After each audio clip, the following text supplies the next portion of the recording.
Hey, y'all, guess what? You can now order transcripts of any interview I've done for the incredibly reasonable price of $2.50 each.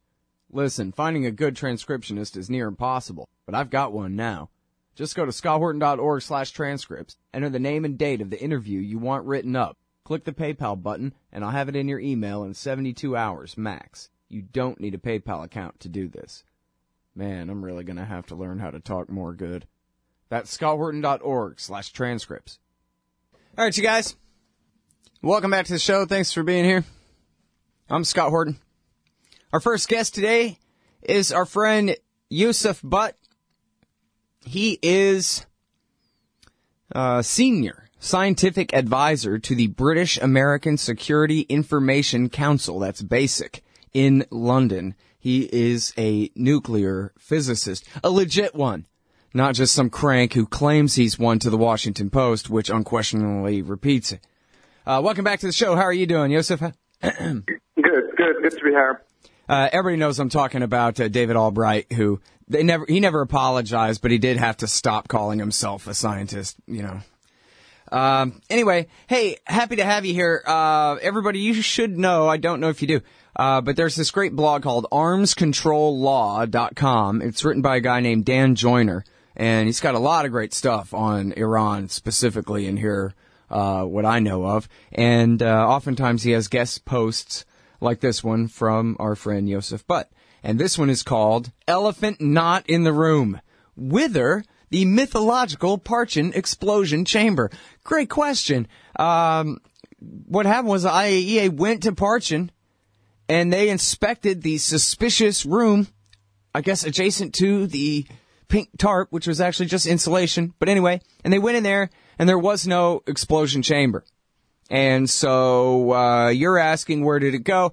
But, of course, you know, the obvious answer is, well, the sneaky devils took it apart and got it out of there. So, you know, evidence of absence or absence of evidence is not evidence of absence. How do you like that? Yeah, you know, the story on Parchin is that there's supposed to be this big chamber where they conducted experiments to do with, related to nuclear weapons, and was, you know, a few years of controversy leading up to this visit, and finally the IAEA gets in there, and it turns out that they didn't see the chamber. Now, the IAEA has been twice before to Parchin. They went to different buildings, and they also did not see any chamber or any suspicious activity or any trace of nuclear materials. So, you know, at this point you begin to wonder, after they've been to 3 different sites and have not found anything suspicious, you know, what exactly is going on. And, you know, my feeling is, like a lot of the other so-called evidence, not all of it, but like much of it, this appears to be something that is not very trustworthy.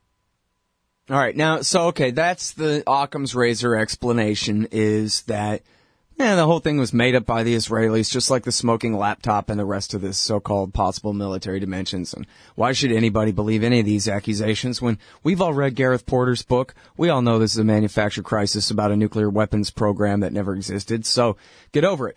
On the other hand, though, there's a great counterfactual that you can't disprove, I think, maybe, that they could have had a chamber and got rid of it. Well, you know, that's what the ISIS think tank has been putting forward, that they somehow cut this big chamber up and smuggled it out. But there's a great post by Robert Kelly, who's actually a weapons engineer and was leading the remote sensing lab of the DOE at Nellis Air Force Base, and he says there's no way you could cut this up and sneak it out, just given the dimensions of it and the amount of trucks, et cetera, that would be needed to cart away the debris. Given that there's monitoring by U.S. satellites, there are radar satellites, as well as the multispectral satellites. So even at night, even during bad weather, you can look through and you can monitor the site, and you can be sure that they were monitoring this site 24/7. So basically ISIS is wrong that you could smuggle out this huge chamber. I mean, this is the size of a double-decker London bus. You know, those are the rough dimensions of the thing, and it's made out of solid stainless steel, and it's got a huge concrete collar around it, so it's not something you can just put in your pocket and walk out of. Yeah, especially when it comes to the concrete.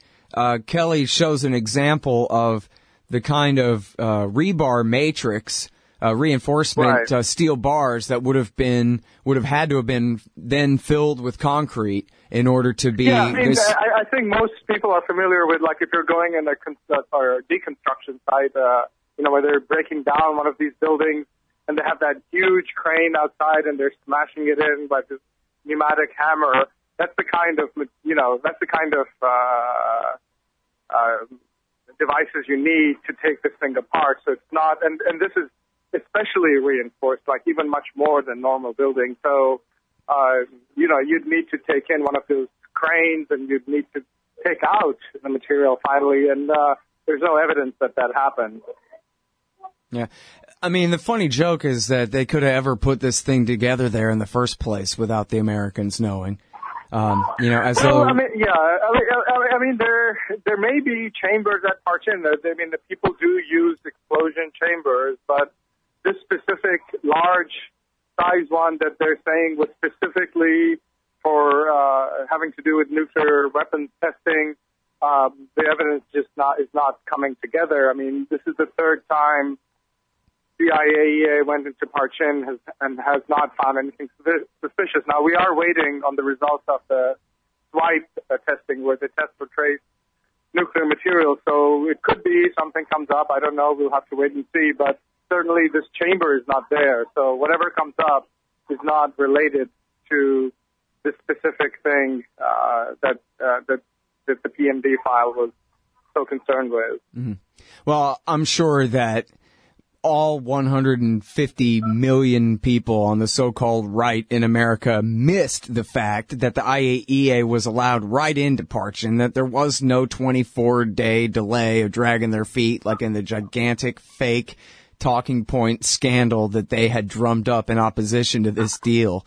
That this was the only place, basically, where the worry was that they could delay and delay and delay up to 24 days. And yet they said, yeah, come on in, even before implementation day has even begun. They had the director of the agency and all his scientists to come out and look at the damn thing. Yeah, exactly. So, you know, and that delay actually doesn't apply to Iran's declared nuclear facilities anyway. Just it basically applies to anywhere in the country that might be suspicious that they might want to look at. So, yeah, you're right. And so they walked in, and the director of the IAEA was there, and there was no chamber. And you know, the swipe samples were taken by the Iranians and will be sent for processing, and we'll see what turns up. But you know, again, like I said, whatever if anything does turn up, it's not related to this chamber, because there is no chamber that we've seen so far. So, you know, there we are. It just, you know, you can add this to the long list of fake concerns like the Associated Press graphs, which myself and Brent Deloki-Vares at Monterey Institute debunked. And, you know, the polonium-210, the ring magnets, and, you know, on and on. No, keep going. Keep going. Concerns. I can't off the top of my head. That's all I have right now. Yeah, but there's a list of, you know, concerns that come up and then they like fade away because they're not real concerns and nobody's really bothered by it at the end. See, that's the most important point of all of this, right? Is that it really doesn't matter whether any of this is true. What matters is that all of these accusations make for great accusations on the day the accusations are made. And that's all that matters, is just politics, not science or truth. If David Sanger and other people pick it up and put it in the premier newspaper without, you know, bothering to check with any real experts, you know, that the propaganda is done. Yep. Yeah. And there's huge proportions, maybe a solid plurality of Americans who believe Iran already has nuclear weapons. Well, they've been told that they're making them for 20 years. They got to have some by now, right? Yeah, I mean, that's the problem with propaganda, you know. Yep. Now the public thinking on it is is so biased because, that's all that keeps getting leaked out in the press is these concerns and these concerns and these concerns. But when you push people on the concerns, it's all unauthenticated evidence or stuff that has alternate explanations. So, yeah, you mentioned, keep going. So there was the exploding bridge wire detonators, which was a concern before, and these could be used as triggers for nuclear weapons to synchronize, the various detonations around the sphere so that there's incoming shockwave. But there's also other explanations why a country might use exploding bridge wire detonators, and that's to do with their oil industry. So, these things have alternate explanations, but, if you could just keep saying Iran, X, and possible nuclear weapons, and, the end has been achieved that you wanted. Yep. Yeah, boy, and you know what? Even if we just stuck to accusations by the MEK that didn't pan out, it would take the rest of the hour or something, the tunnels outside Tehran and the big vault door, and they had one in the Sunday Times a few years ago where supposedly they would just take a core of like a sphere of uranium and just cut grooves in it and then just line those grooves with detonation cord and then just set that off, and that would nuke your whole city, they said in the Sunday Times. And there's a million of them. Oh yeah, no, I'm not familiar with that, but it could be. I'd have to look at it. Yeah. No, I mean there are a whole bunch of those. Gordon Prather was really getting a laugh out of that one. I remember specifically cutting the grooves, laying det cord in the grooves of a uranium sphere. I mean, come on, you could look this up on Wikipedia and do better than that. Come on. Anyway. Yeah. All right. Anyway, hey, I'll let you go. Thanks very much for coming back on the show. Yousaf, appreciate it. Absolutely. Thank you. Yeah. Bye-bye. All right, y'all. That is Yousaf Butt. I never pronounce anybody whose name is Yousaf correctly. Sorry. Here he is at armscontrollaw.com. Elephant not in the room. Wither, the mythological Parchin explosion chamber. He is a nuclear physicist and senior scientific advisor to the British American Security Information Council in London. Don't you get sick of the Israel lobby trying to get us into more wars in the Middle East? Or always abusing Palestinians with your tax dollars? It once seemed like the lobby would always have full-spectrum dominance on the foreign policy discussion in D.C. But those days are over. The Council for the National Interest is the America lobby, standing up and pushing back against the Israel lobby's undue influence on Capitol Hill. Go show some support at councilforthenationalinterest.org. That's councilforthenationalinterest.org.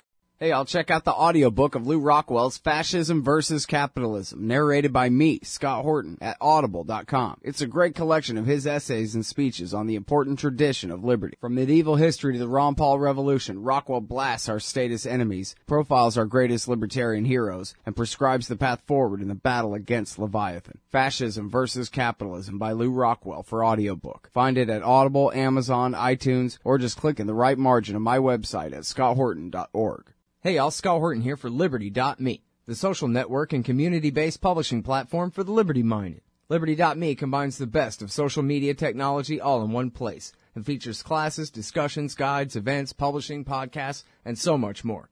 And Jeffrey Tucker and I are starting a new monthly show at Liberty.me, Eye on the Empire. It's just $4 a month if you use promo code SCOTT when you sign up. And hey, once you do, add me as a friend on there at scotthorton.liberty.me. Be free. Liberty.me.